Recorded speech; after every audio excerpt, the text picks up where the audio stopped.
اعوذ باللہ من الشیطان الرجیم بسم اللہ الرحمن الرحیم۔ حضرت شیخ سعدی رحمۃ اللہ علیہ بیان کرتے ہیں کہ ایک کسان نے گنے کی فصل لگائی جو بہت اچھی ہوئی۔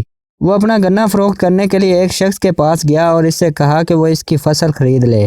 اگر وہ نقد قیمت ادا کرنے کی سکت نہیں رکھتا تو کوئی بات نہیں، وہ ادھار کرنے کو تیار ہے۔ کسان کی بات سننے کے بعد وہ شخص بولا کہ اے بھائی، تو مجھے اس سے معافی رکھ، کیونکہ ان کے بغیر میرا گزارا ہو جائے گا۔ اگر میں نے تیرے سے ادھار لیا تو صبر نہیں کر سکے گا اور مجھ سے تقاضا کرے گا، بس تو مجھے قرض کی لعنت سے دور ہی رہنے دو۔ اس بات کو بیان کرنے کا مقصد یہ ہے کہ جس میں حضرت شیخ سعدی رحمۃ اللہ علیہ قرض کی لعنت کے متعلق بیان کر رہے ہیں کہ جب انسان بوقت ضرورت قرض لے لیتا ہے تو جس کا وہ مقروض ہے وہ کچھ ہی دنوں میں اسے قرض کی واپسی کا مطالبہ شروع کر دیتا ہے۔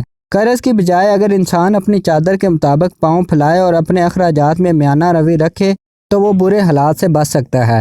تو دوستو، اس سے ہمیں سبق ملتا ہے کہ ہمیں قرض کی لعنت سے دور ہی رہنا چاہیے اور اپنی حیثیت کے مطابق اپنے اخراجات میں میانہ روی کو اختیار کرنا چاہیے۔ امید کرتا ہوں کہ آپ کو ویڈیو پسند آئی ہوگی۔ اگر ویڈیو پسند آئے تو اس کو لائک کریں، میرے چینل کو سبسکرائب کریں تاکہ جو بھی نئی ویڈیو اپلوڈ ہو وہ آپ کو جلد سے جلد مل سکے۔